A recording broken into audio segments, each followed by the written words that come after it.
Link waste अभियान के तहत 3 देशों के दौरे पर गए प्रधानमंत्री की यात्रा की वैसे तो तमाम उपलब्धियां हैं, लेकिन ये वो 9 चीजें हैं जिन्हें सबसे बड़ी उपलब्धि कहा जा सकता है। फ्रांस के साथ 36 राफेल विमानों की आपूर्ति और जैतापुर परमाणु परियोजना को आगे बढ़ाने का फैसला तो हुआ ही, एयरबेस कंपनी ने भारतीय आउटसोर्सिंग को बढ़ाकर $2 अरब करने का ऐलान किया। वहीं जर्मनी के दौरे पर जहां निवेश तथा कारोबार को सुगम बनाने के लिए एक प्रणाली स्थापित किए जाने का ऐलान हुआ, वहीं दोनों देशों ने द्विपक्षीय आर्थिक सहयोग को बढ़ाने पर रजामंदी दी।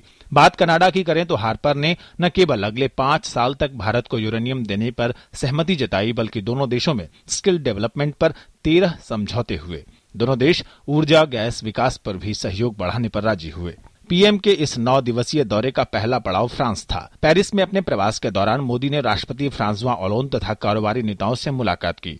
पीएम ने फ्रांस के राष्ट्रपति ओलांद के साथ नाव पर चर्चा करके संबंधों को नई ऊंचाइयां दी। यात्रा के दौरान दोनों देशों ने एक समझौते पर हस्ताक्षर किए, जिसके तहत भारत फ्रांस से उड़ान भरने के लिए तैयार 36 राफेल लड़ाकू विमान खरीदेगा।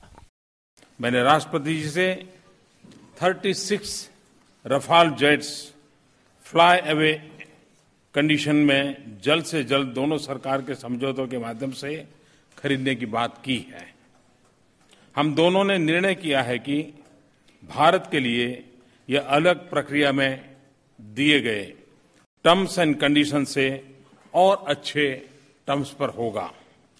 पीएम मोदी की जर्मनी यात्रा में मेक इन इंडिया कार्यक्रम के जरिए भारत के विकास के खातिर निवेश और तकनीक को आकर्षित करने पर विशेष जोर रहा। यात्रा के दौरान मोदी ने हनोवर मेले का उद्घाटन किया, जिसमें भारत एक साझेदार देश था और इसका शीर्षक था मेक इन इंडिया।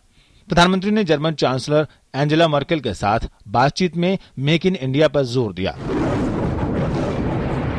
पीएम ने कहा कि भारत का शेर और जर्मनी का ईगल मिलकर विकास की नई इबारत लिखेंगे।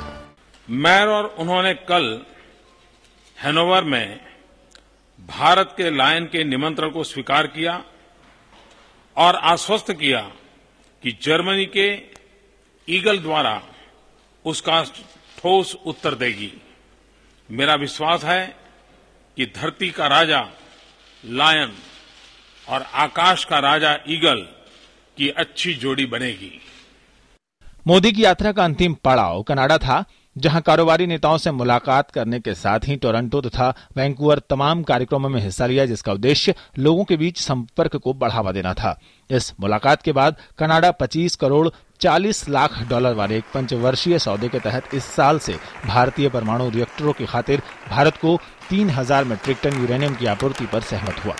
क्लीन एनर्जी के मेरे मिशन को सफल होने के लिए यूरेनियम अनिवार्य है और मेरे लिए यूरेनियम ये सिर्फ कोई खनिज नहीं है। मेरे लिए यूरेनियम एक विश्वास है। मेरे लिए यूरेनियम ये विश्व को ग्लोबल वार्मिंग से बचाने की दिशा में एक प्रामाणिक पवित्र प्रयास है और उस अर्थ में यूरेनियम का हमारा जो ये संबंध है उसको देखना चाहिए, ये मैं आशा करूंगा। 3 देशों के दौरे में पीएम का जोर और प्रवासी भारतीयों से भी रिश्ता जोड़ना था। प्रधानमंत्री ने भारतीय लोगों के साथ समय बांटा और उनसे मुलाकात की। तीनों जगहों पर प्रधानमंत्री ने भारतीय लोगों से देश के लिए योगदान करने की अपील की और उनके लिए सरकार की ओर से उठाए गए कदमों का ऐलान किया।